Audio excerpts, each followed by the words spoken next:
ഈ വാർത്താ പകലിലെ പ്രധാന റിപ്പോർട്ടുകളുമായി വാർത്താമഴ ആരംഭിക്കുന്നു. ഞാൻ എസ് വിജയകുമാർ. പത്തനംതിട്ട കോന്നി പാറമട ദുരന്തത്തിൽ കുടുങ്ങിക്കിടന്ന രണ്ടാമത്തെ ആളുടെ മൃതദേഹം കണ്ടെത്തി. ബീഹാർ സ്വദേശി അജയ് റായുടെ മൃതദേഹമാണ് കണ്ടെത്തിയത്.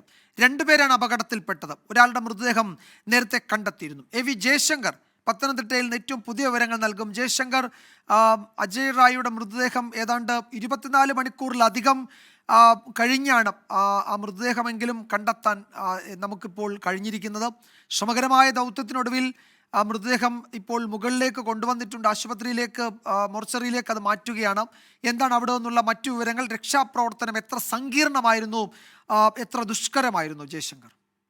അതായത് വിജയകുമാർ, ഈ പ്രതികൂല കാലാവസ്ഥയൊപ്പം തന്നെ വളരെയധികം ബുദ്ധിമുട്ടുള്ള ഒരു ടെറേനെയും അതിജീവിച്ചുകൊണ്ടാണ് ഫയർഫോഴ്സും NDRF സംഘവും ഈ ഒരു രക്ഷാദൗത്യത്തിന് ഇറങ്ങിയത്. രാവിലെ ആദ്യഘട്ട ദൗത്യത്തിന് ഇറങ്ങിയ 4 അംഗ സംഘത്തിന് വലിയ വെല്ലുവിളികൾ നേരിടേണ്ടി വന്നു.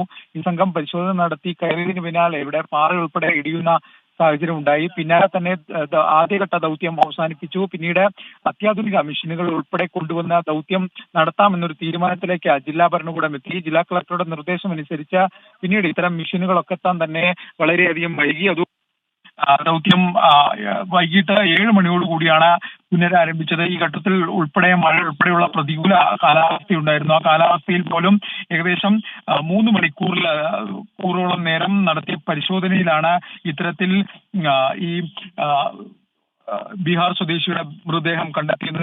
ഈ ലോങ് ബൂ എക്സലേറ്റർ ഉൾപ്പെടെയുള്ള യന്ത്രങ്ങൾ ഉപയോഗിച്ചുകൊണ്ടാണ് ഇത്തരത്തിൽ ഈ അപകടത്തിൽപ്പെട്ട ഹിറ്റാച്ചിയുടെ സൈഡിലുള്ള സമീപ പ്രദേശങ്ങളിലുള്ള സ്ഥലങ്ങളിലുള്ള ഇഷ്ടികയും ഈ കല്ലും മണ്ണുമെല്ലാം തന്നെ മാറ്റിയതിനു ശേഷമാണ് ഇത്തരത്തിൽ ഇതിന്റെ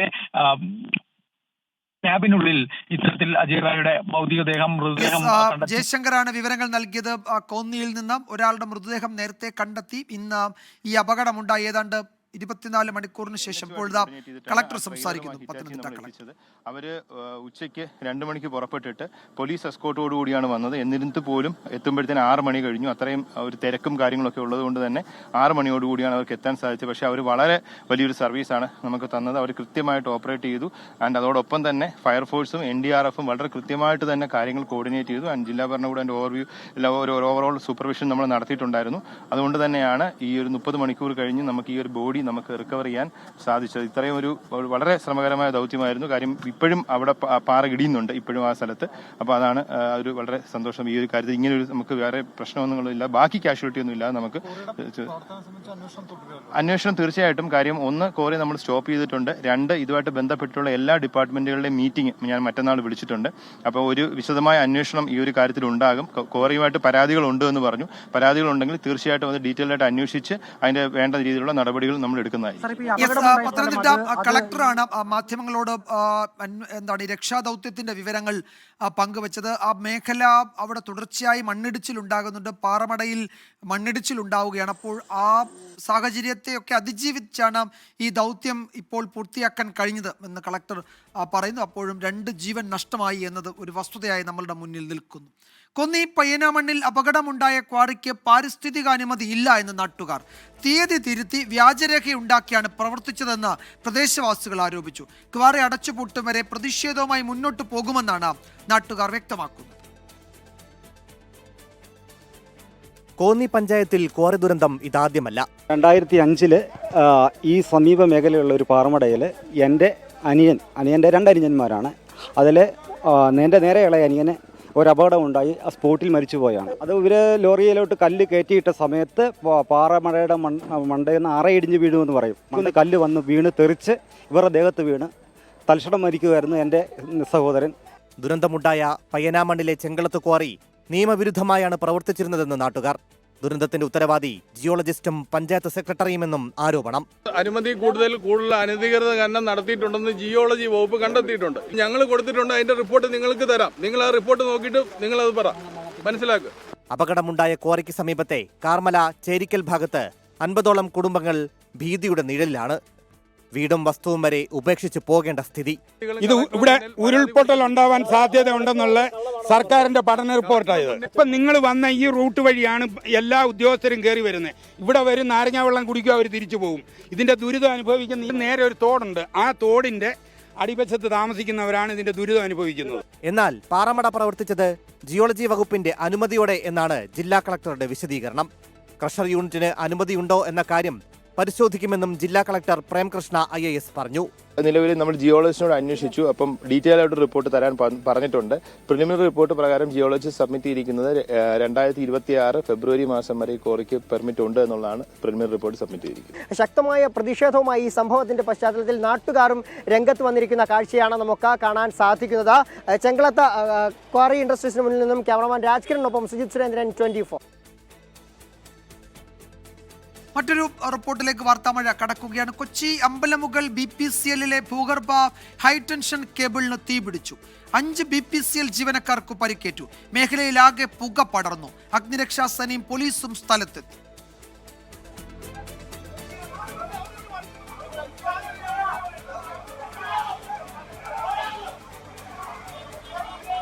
ആ ബ്ലാസ്റ്റിന്റെ മിഷനാണ്. അതായത് ആൾക്കാർ ബോധരഹിതരായിട്ടുണ്ട്. നമ്മളിവിടെ ഒന്നും കാണാൻ പറ്റാത്ത രീതിയിൽ നിൽക്കുവാണ്. നമ്മുടെ വണ്ടി കിടപ്പുണ്ട്.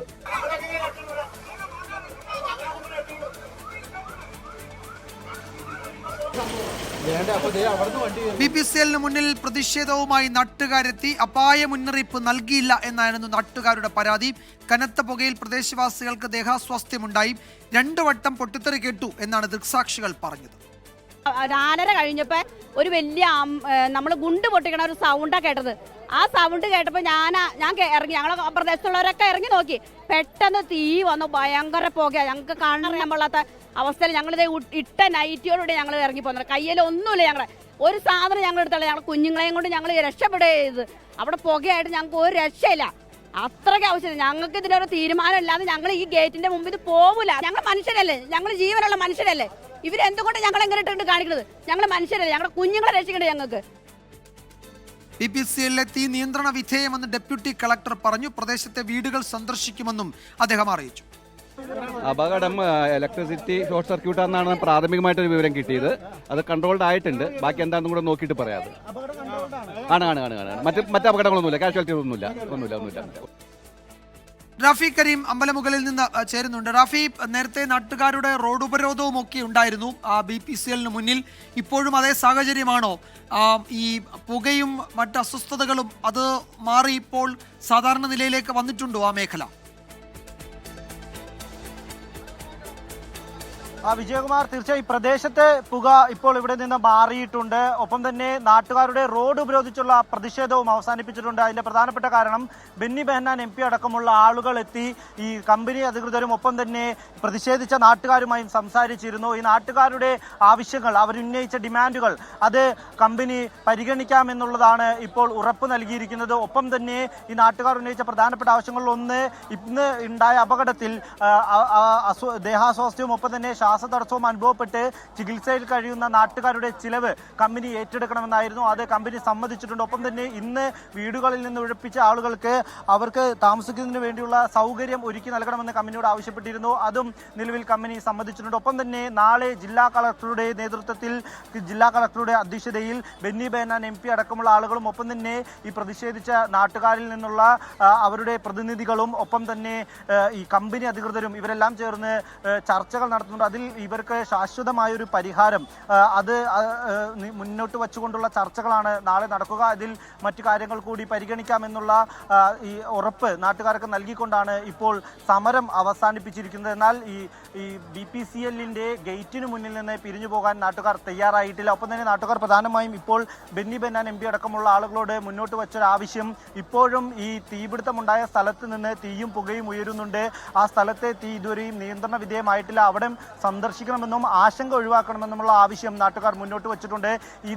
ഈ ആവശ്യം പരിഗണിച്ച് ബെന്നി ബെഹന്നാൻ MP അടക്കമുള്ള ആളുകൾ, പോലീസും ഒപ്പം തന്നെ കമ്പനി അധികൃതരും ഈ തീപിടുത്തമുണ്ടായ സ്ഥലത്തേക്ക് യാത്ര തിരിക്കുകയാണ്. അവിടെ സന്ദർശിച്ച് ഇനി തീ പടരില്ല എന്നുള്ള ഉറപ്പ് ഈ നാട്ടുകാർക്ക് നൽകുന്നതിന് വേണ്ടിയുള്ള തയ്യാറെടുപ്പുകളാണ് ഇപ്പോൾ നടക്കുന്നത്. എന്തായാലും വലിയ പ്രതിഷേധവും ഒപ്പം തന്നെ ആശങ്കയുമായിരുന്നു BPCL റിഫൈനറിയുടെ അകത്തെ തീപിടുത്തം സൃഷ്ടിച്ചത്. കാരണം ഈ തീപിടുത്തം ഉണ്ടായ ഉടനെ തന്നെ വലിയ പുക ഉയർന്നു. ഈ പുക വാതക ചോർച്ച ചോർച്ചയടക്കം ഉണ്ടാക്കിയെന്നുള്ള സംശയം നാട്ടുകാരിലുണ്ടാക്കിയിരുന്നു. അതിന് പിന്നാലെയാണ് ആളുകൾക്ക് ദേഹാസ്വാസ്ഥ്യം അനുഭവപ്പെടുകയും പലർക്കും ശ്വാസതടസ്സം ഉണ്ടാവുകയും ചെയ്തത്.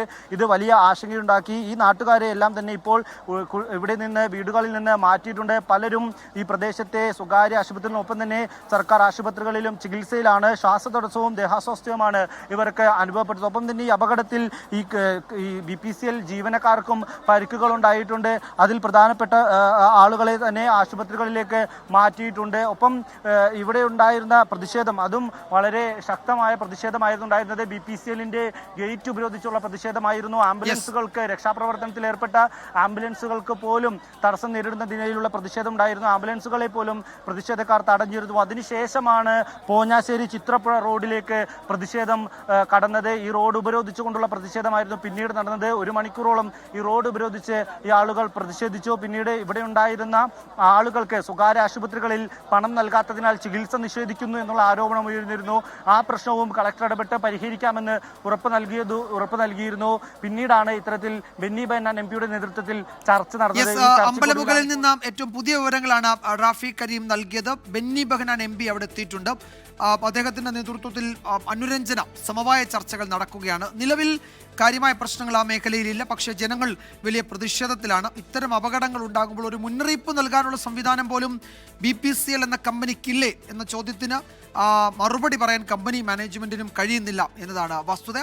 റാഫിയാണ് വിവരങ്ങൾ നൽകിയത്. നാളെ നടക്കുന്ന പൊതുപണിമുടക്കിന്റെ പശ്ചാത്തലത്തിൽ കേരളത്തിൽ ഡയസ് നോൺ പ്രഖ്യാപിച്ച സംസ്ഥാന സർക്കാർ. ജോലിക്ക് ഹാജരാകാത്ത ജീവനക്കാരുടെ ശമ്പളം കട്ട് ചെയ്യും. 10 തൊഴിലാളി സംഘടനകൾ ആഹ്വാനം ചെയ്ത പൊതുപണിമുടക്ക് ഇന്ന് അർദ്ധരാത്രി മുതലാണ്. 25 കോടിയിലധികം പേർ പണിമുടക്കിൽ പങ്കെടുക്കുമെന്നാണ് വിവിധ സംഘടനകൾ അവകാശപ്പെടുന്നത്. മനീഷ് മഹിബാൽ തിരുവനന്തപുരത്ത് നിന്ന് വിവരങ്ങൾ നൽകാൻ ചേരുന്നുണ്ട്. മനീഷ്, ഇനിയിപ്പോൾ പണിമുടക്ക് തുടങ്ങാൻ ഏതാനും മണിക്കൂറുകൾ മാത്രമേ ഉള്ളൂ. നമ്മളെപ്പോഴും പറയുന്നത് കേരളത്തിൽ അതൊരു ഹർത്താലിൻ്റെ പ്രതീതി ഉണ്ടാക്കും, ഈ പൊതുഗതാഗത സംവിധാനത്തെ ആകെ ബാധിക്കുമെന്നതിലും തർക്കമൊന്നുമില്ല. എന്താണ് തൊഴിലാളി സംഘടനയുടെ അവകാശവാദം? എങ്ങനെയാണ് സംസ്ഥാന സർക്കാർ ഈ പൊതുപണിമുടക്കിനെ നേരിടാൻ ഉദ്ദേശിക്കുന്നത്? വിജയകുമാർ, ഈ ഡയസിനുള്ളൊരു സ്വാഭാവിക നടപടിയാണ്. അത് സംസ്ഥാന സർക്കാരിനെ സംബന്ധിച്ച് അത് മുൻ കാര്യങ്ങളിലൊക്കെ തന്നെ ഈ ഇങ്ങനെ ഹർത്താലോ അല്ലെങ്കിൽ പൊതു പണിമുടക്ക് ദിവസങ്ങളിലൊക്കെ തന്നെ ഡയസിനോട് ഇതിനു മുൻപൊക്കെ തന്നെ പ്രഖ്യാപിച്ചിട്ടുണ്ട്.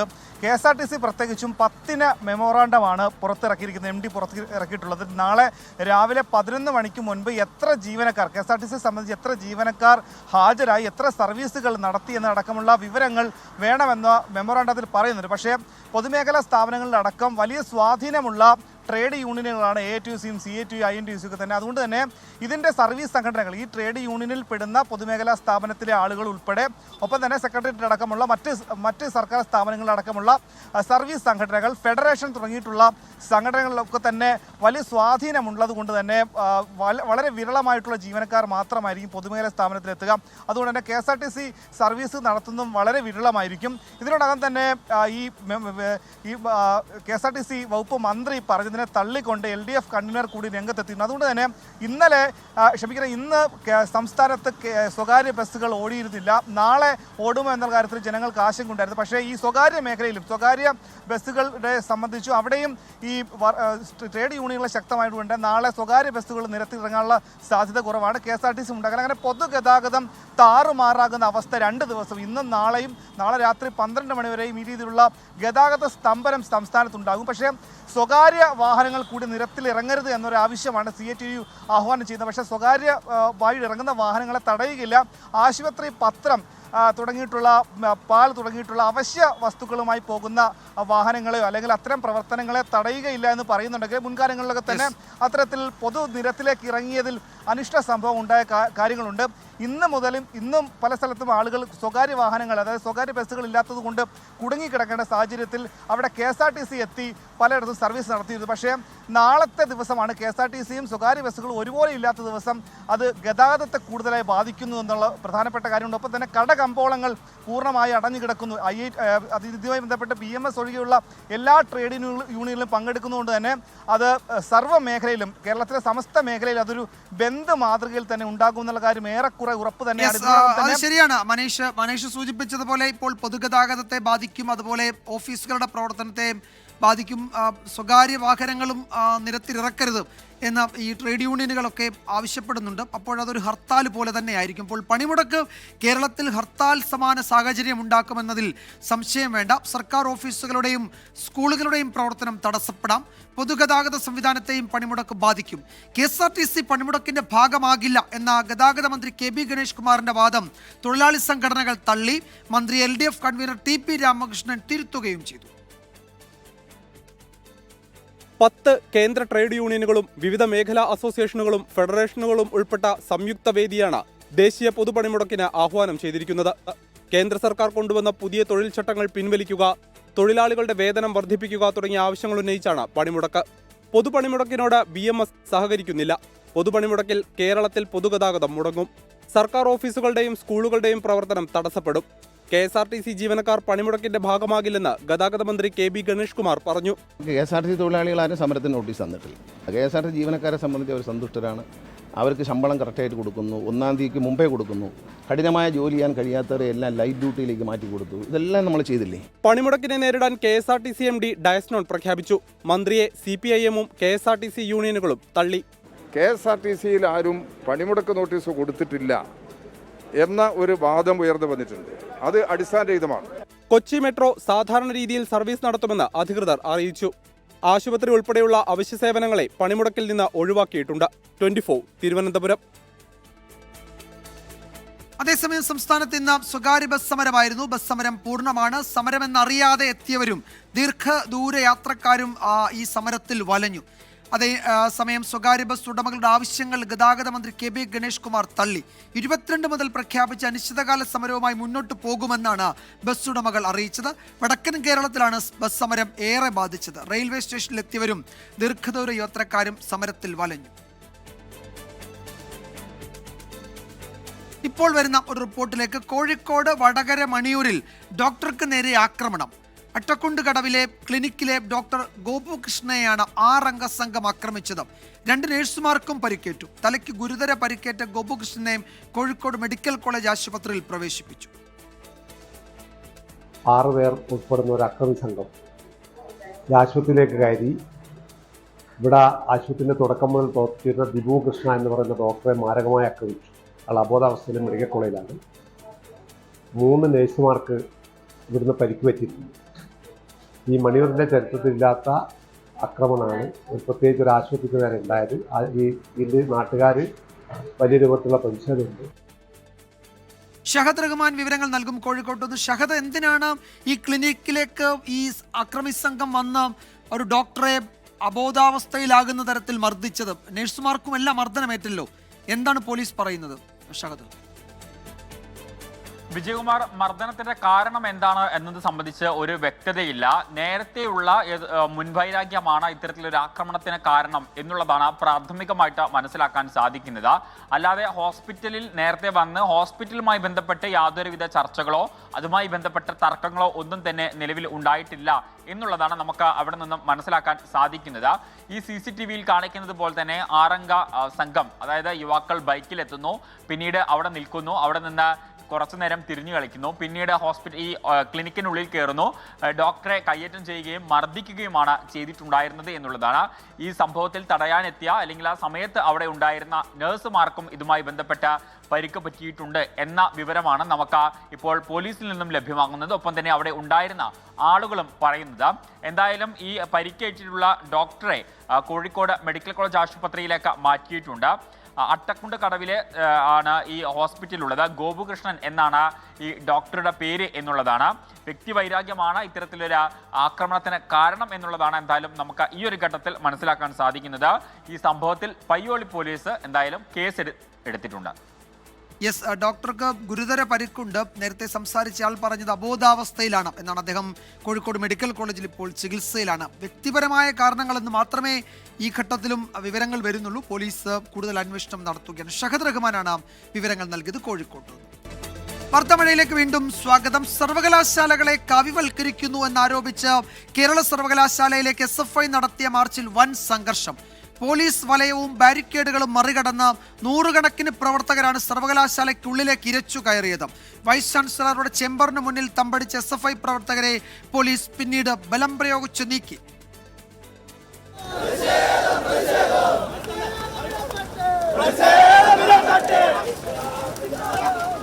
ഉച്ചയ്ക്ക് 12:30യോടെയാണ് സർവകലാശാല ആസ്ഥാനത്തിന് മുന്നിൽ SFI പ്രവർത്തകർ ചാൻസലർക്കും വൈസ് ചാൻസലർക്കുമെതിരെ മുദ്രാവാക്യങ്ങളുമായി എത്തിയത്. ബാരിക്കേഡുകൾ മറികടക്കാൻ SFI പ്രവർത്തകർ ശ്രമിച്ചതോടെ പോലീസ് ജലപീരങ്കി പ്രയോഗിച്ചു.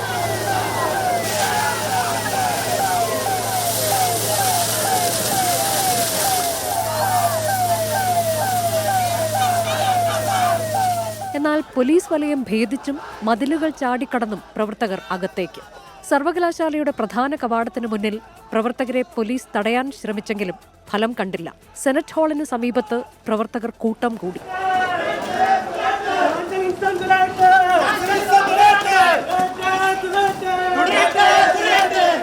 കെട്ടിടത്തിലെ കിളിവാതിലുകളിലൂടെ ഉൾപ്പെടെ SFI പ്രവർത്തകർ VC-യുടെ ചേംബറിനടുത്തേക്ക്. പോലീസിനെ നോക്കുകുത്തിയാക്കി VC-യുടെ ചേംബറിന്റെ സുരക്ഷയ്ക്കായുള്ള ഇരുമ്പ് ഗേറ്റിന് മുന്നിൽ SFI പ്രവർത്തകർ തമ്പടിച്ചു.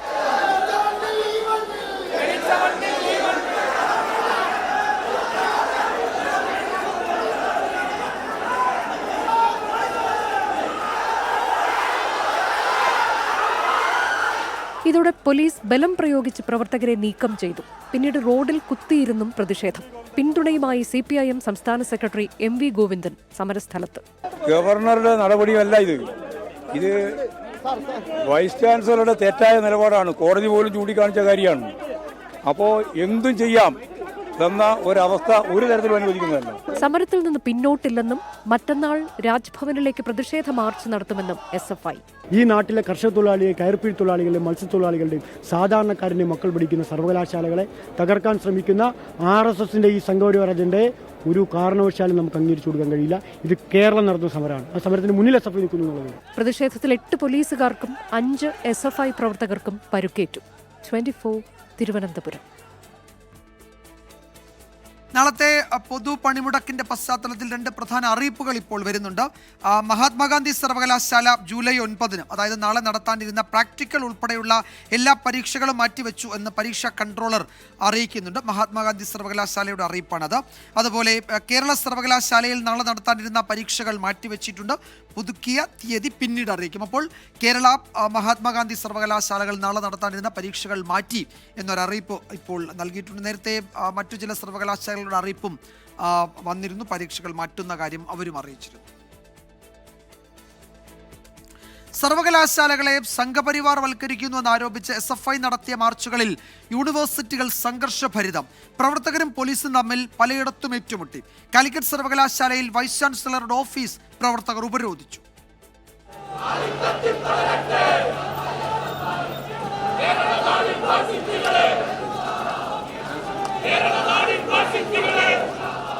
കാലിക്കറ്റ് സർവകലാശാല അഡ്മിനിസ്ട്രേറ്റീവ് കെട്ടിടത്തിന്റെ പ്രധാന വാതിൽ തകർത്ത് അകത്തു കയറിയ SFI പ്രവർത്തകർ വൈസ് ചാൻസലർ ഡോക്ടർ P രവീന്ദ്രന്റെ ഓഫീസ് ഉപരോധിച്ചു. VC-യുടെ ഔദ്യോഗിക വസതിയിലേക്ക് ചാടിക്കയറിയ പ്രവർത്തകർ മുദ്രാവാക്യം വിളിച്ചു.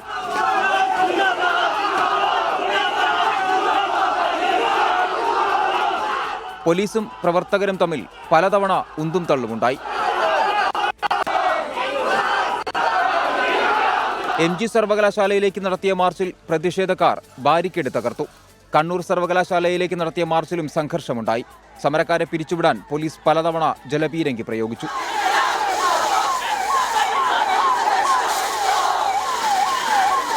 ഗവർണർക്കും സർവകലാശാല VC-മാർക്കുമെതിരെ സമരം കടുപ്പിക്കാനാണ് SFI തീരുമാനം. വിവിധ ബ്യൂറോകൾക്കൊപ്പം ന്യൂസ് ഡെസ്ക് 24. സിൻഡിക്കേറ്റ് VC തർക്കത്തിൽ കേരള സർവകലാശാലയിൽ ഭരണ പ്രതിസന്ധി. ഫയലുകൾ രജിസ്ട്രാർക്ക് അയക്കേണ്ട എന്നാണ് താൽക്കാലിക VC ഡോക്ടർ സിസ തോമസിന്റെ നിർദ്ദേശം. അതേസമയം രജിസ്ട്രാർ ഡോക്ടർ KS അനിൽകുമാറിന്റെ സസ്പെൻഷൻ റദ്ദാക്കിയ സിൻഡിക്കേറ്റ് തീരുമാനം അസാധുവാക്കുന്നത് ഗവർണറുടെ പരിഗണനയിലാണ്. രജിസ്ട്രാർ ഡോക്ടർ KS അനിൽകുമാർ ഫയലുകൾ കൈകാര്യം ചെയ്യുന്നതാണ് താൽക്കാലിക VC ഡോക്ടർ സിസ തോമസ് തടഞ്ഞത്. ഡോക്ടർ മിനി കാപ്പൻ രജിസ്ട്രാറുടെ ചുമതല ഏറ്റെടുക്കാത്ത സാഹചര്യത്തിലാണ് നടപടി. VCക്ക് അയക്കേണ്ട ഫയലുകൾ നേരിട്ട് അയക്കാനാണ് ജോയിന്റ് രജിസ്ട്രാർമാർക്ക് നിർദ്ദേശം.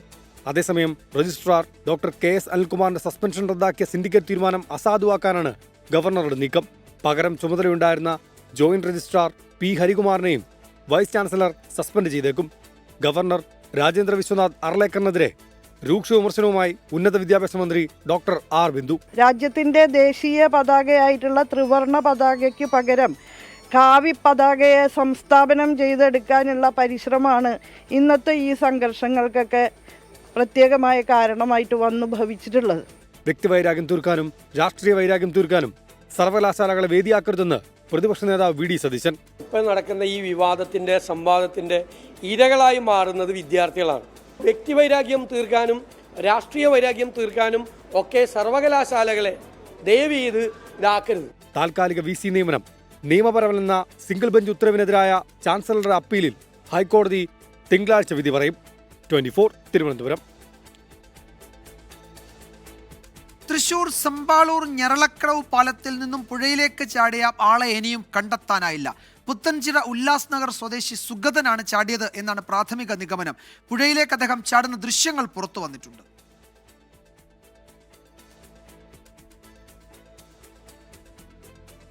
സൂരജ് സജീവ് വിവരങ്ങൾ നൽകും തൃശ്ശൂരിൽ നിന്ന്. സൂരജ്, ഈ ദൃശ്യങ്ങൾ നമ്മൾ കാണുന്നുണ്ട്. അദ്ദേഹം പുഴയിലേക്ക് ചാടുകയും പിന്നീട് വെള്ളത്തിൽ മുങ്ങുകയും ഒക്കെ ചെയ്യുന്നത് കാണാം. എന്തിനാണ് അദ്ദേഹം ഈ നിലയിൽ പുഴയിലേക്ക് ചാടിയത്? അത്തരം വിവരങ്ങൾ ലഭ്യമായിട്ടുണ്ടോ? നാട്ടുകാരെന്താണ് പറയുന്നത്?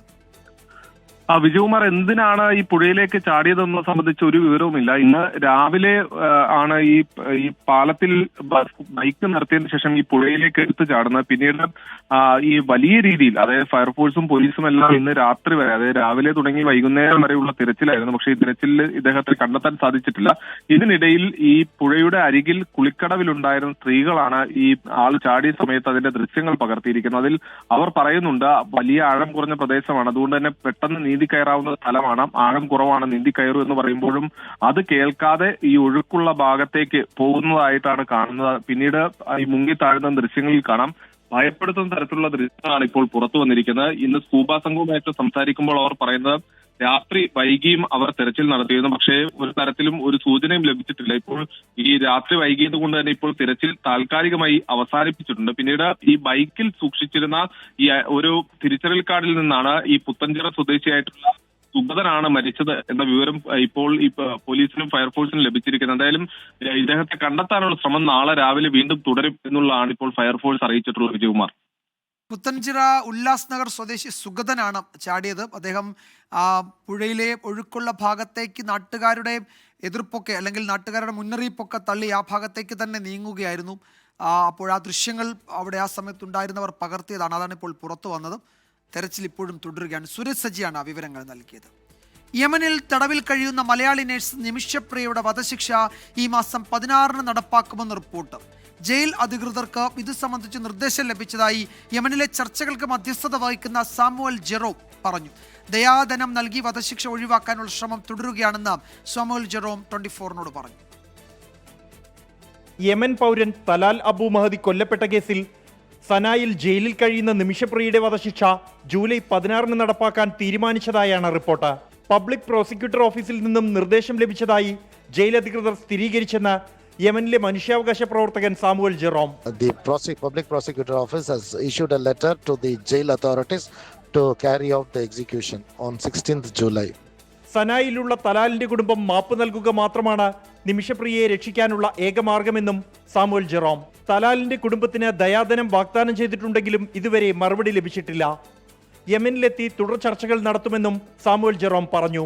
സംഭവം ഏറെ ദുഃഖകരവും ദൗർഭാഗ്യകരവുമെന്നും വിഷയത്തിൽ സംസ്ഥാന കേന്ദ്ര സർക്കാരുകൾ നല്ല രീതിയിൽ ഇടപെട്ടിരുന്നുവെന്നും save Nimishapriya action committee chairman Nenmara MLA K Babu. State government എന്ന നിലയിൽ ബഹുമാനപ്പെട്ട മുഖ്യമന്ത്രി, അതുപോലെ തന്നെ പ്രതിപക്ഷ നേതാവ്, മുൻ മുഖ്യമന്ത്രി, കേരളത്തിൽ നിന്നുള്ള മന്ത്രി ശ്രീ മുരളീധരൻ ഉൾപ്പെടെ അപ്പോൾ ഇത്തരം പ്രശ്നങ്ങളുമായി ബന്ധപ്പെട്ട് അവരുടെ കുടുംബാംഗങ്ങളുമായി നേരിട്ട് അവരെ കാണുകയും ബോധ്യപ്പെടുത്തുകയും ചെയ്തതിൻ്റെ ഭാഗമായി തന്നെ ഇതിൽ ഇടപെടുന്ന കാര്യത്തിൽ ഒരു വീഴ്ച ഉണ്ടായിട്ടില്ല. തലാലിനെ വധിച്ചെന്ന കേസിൽ 2017 ജൂലൈയിലായിരുന്നു നിമിഷപ്രിയ അറസ്റ്റിലായത്. 2020 വിചാരണ കോടതി വധശിക്ഷ വിധിച്ചു. വിധിക്കെതിരായ അപ്പീലുകൾ വിവിധ കോടതികൾ തള്ളിയിരുന്നു. 24 ഡൽഹി.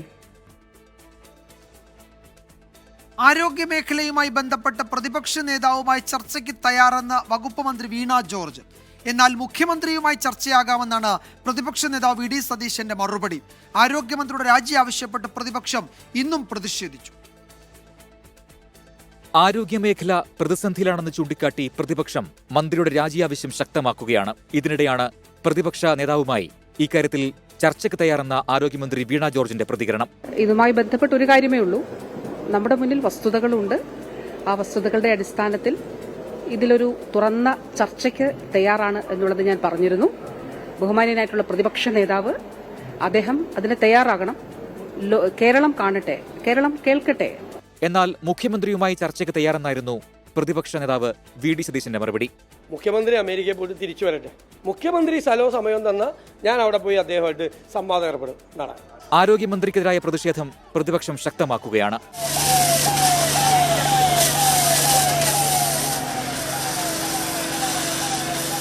ഈ സാഹചര്യത്തിൽ കോട്ടയം മെഡിക്കൽ കോളേജിന് മുന്നിൽ LDF ജനകീയ സദസ്സ് സംഘടിപ്പിച്ചു.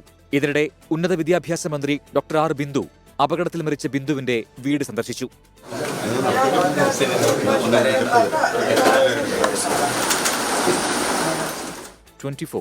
കോട്ടയം. ഇപ്പോൾ വരുന്ന ഒരു പ്രധാന റിപ്പോർട്ടിലേക്ക്. കണ്ണൂരിൽ വയോധികൻ കടന്നൽ കുത്തേറ്റു മരിച്ചു. അരുൺ പൂപ്പറമ്പ വിവരങ്ങൾ നൽകും. കണ്ണൂരിൽ നിന്ന് അരുൺ, എപ്പോഴാണ് ഈ സംഭവം? കൂടുതൽ വിവരങ്ങൾ ലഭ്യമാണോ?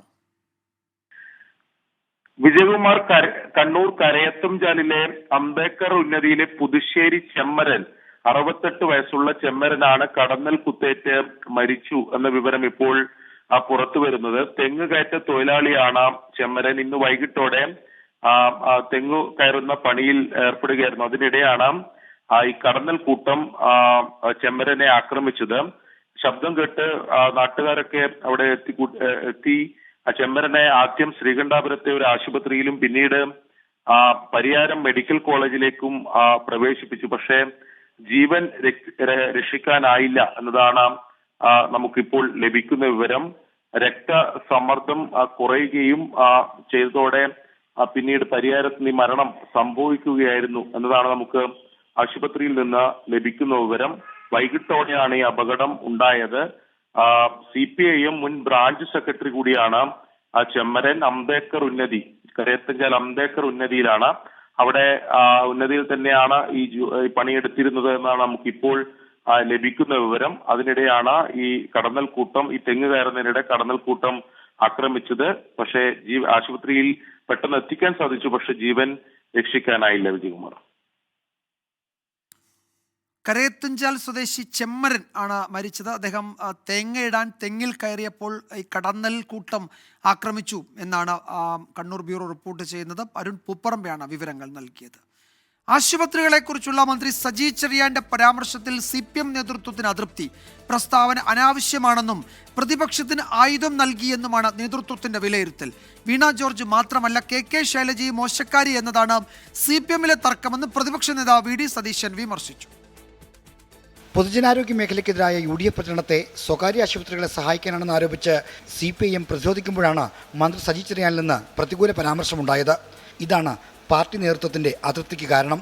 പൊതുജനാരോഗ്യ മികവിനെ മന്ത്രിയുടെ പ്രസ്താവന സംശയനിഴലിലാക്കി. പാർട്ടിയുടെ നിർദ്ദേശത്തെ തുടർന്നാണ് മന്ത്രി വിശദീകരണം നടത്തിയത്.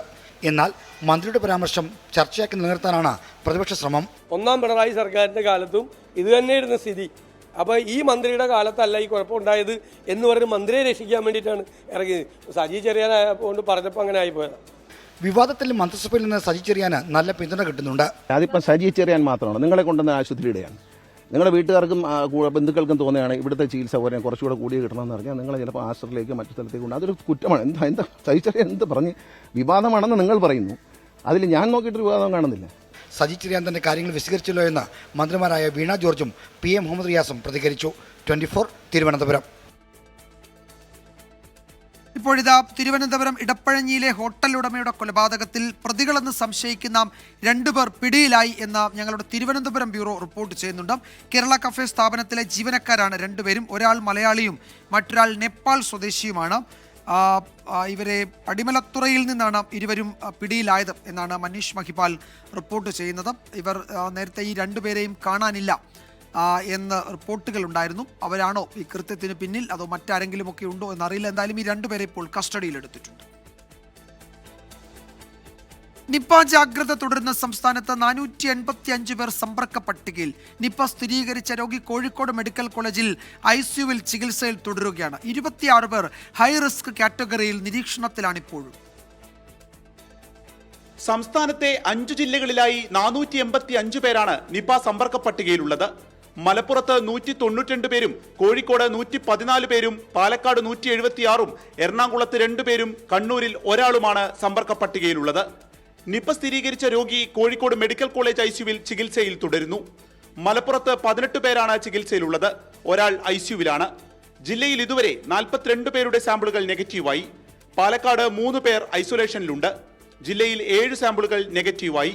സംസ്ഥാനത്താകെ 27 പേർ ഹയസ്റ്റ് റിസ്കിലും 117 പേർ ഹൈ റിസ്ക് വിഭാഗത്തിലും നിരീക്ഷണത്തിലുണ്ട്.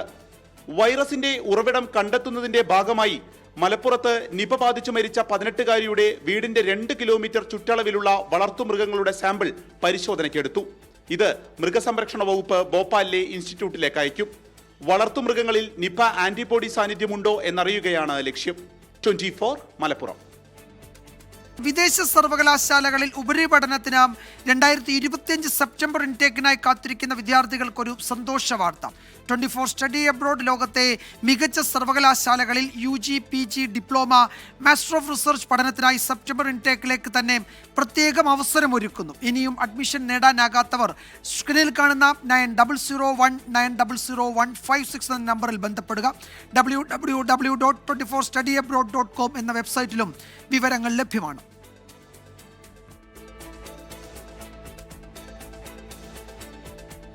ചാരവൃത്തി കേസിൽ അറസ്റ്റിലായ ജ്യോതി മൽഹോത്രയുടെ കേരള സന്ദർശനം സർക്കാരിനെതിരെ ആയുധമാക്കിയ BJP വെട്ടിലായി. കേരളത്തിന് ലഭിച്ച വന്ദേ ഭാരത് ട്രെയിനിന്റെ ആദ്യ യാത്രയിൽ BJP നേതാക്കൾക്കൊപ്പമുള്ള ജ്യോതി മൽഹോത്രയുടെ വീഡിയോ ഇപ്പോൾ പുറത്തു വന്നു. നേതാക്കളായ V മുരളീധരനും K സുരേന്ദ്രനും ഉൾപ്പെടെയുള്ളവരെ വീഡിയോയിൽ കാണാം. അതേസമയം വിവാദത്തിൽ മന്ത്രി PA മുഹമ്മദ് റിയാസിനെയും പ്രതിപക്ഷ നേതാവ് VD സതീശൻ പിന്തുണച്ചു. സംസ്ഥാന ടൂറിസം വകുപ്പിനെ പ്രതിക്കൂട്ടിലാക്കിയായിരുന്നു ചാരവൃത്തി കേസിൽ അറസ്റ്റിലായ ജ്യോതി മൽഹോത്രയുടെ കേരളയാത്രയെ BJP വിമർശിച്ചിരുന്നത്. ഇതിനിടെയാണ് BJPയെ വെട്ടിലാക്കി ജ്യോതി മൽഹോത്രയുടെ പുതിയ ദൃശ്യങ്ങൾ പുറത്തുവന്നിരിക്കുന്നത്. വന്ദേ ഭാരതിന്റെ ആദ്യ യാത്രയിൽ V മുരളീധരനും K സുരേന്ദ്രനും ഒപ്പമുള്ളതാണ് പുതിയ ദൃശ്യങ്ങൾ.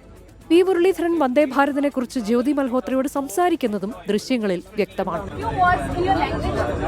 കേരളത്തെ സംബന്ധിച്ചിടത്തോളം ഏറ്റവും ആഹ്ലാദകരമായിട്ടൊരു നിമിഷമാണ്. വികസിത ഭാരതമായിട്ട് മാറുന്നത്. പാകിസ്ഥാനിലേക്കുള്ള യാത്രയ്ക്കിടെ വാഗ അതിർത്തി കടക്കുമ്പോൾ ഹരിയാന BJPയുടെ ആളാണ് താനെന്ന് ജ്യോതി പറയുന്ന ദൃശ്യങ്ങളും പുറത്തു വന്നിട്ടുണ്ട്.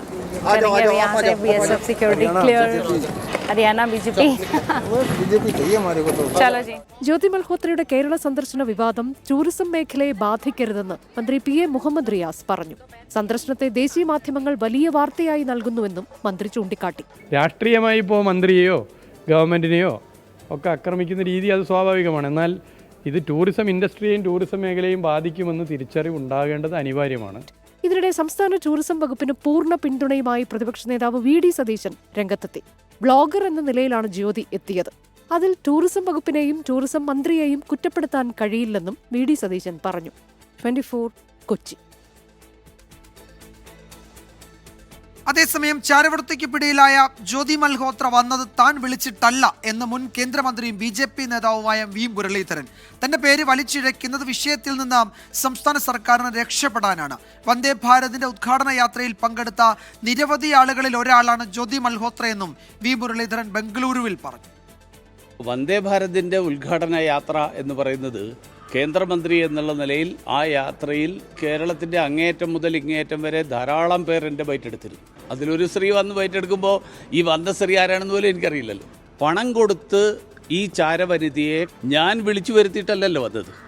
കേരള സർക്കാർ പണം കൊടുത്ത് ഒരു ചാരവനിതയെ കേരള ടൂറിസത്തിൻ്റെ പബ്ലിസിറ്റിക്ക് വേണ്ടി കൊണ്ടുവന്നിട്ടുണ്ടെങ്കിൽ അതിൻ്റെ ഉത്തരം പറയുന്നതിൽ നിന്ന് ഒഴിഞ്ഞു മാറാൻ വേണ്ടി മുരളീധരനുമായിട്ടും കൂടി യാത്ര ചെയ്തിരുന്നു എന്ന് പറഞ്ഞതുകൊണ്ട് ആ പ്രശ്നത്തിൽ നിന്ന് ഒഴിഞ്ഞു മാറാൻ പറ്റില്ല.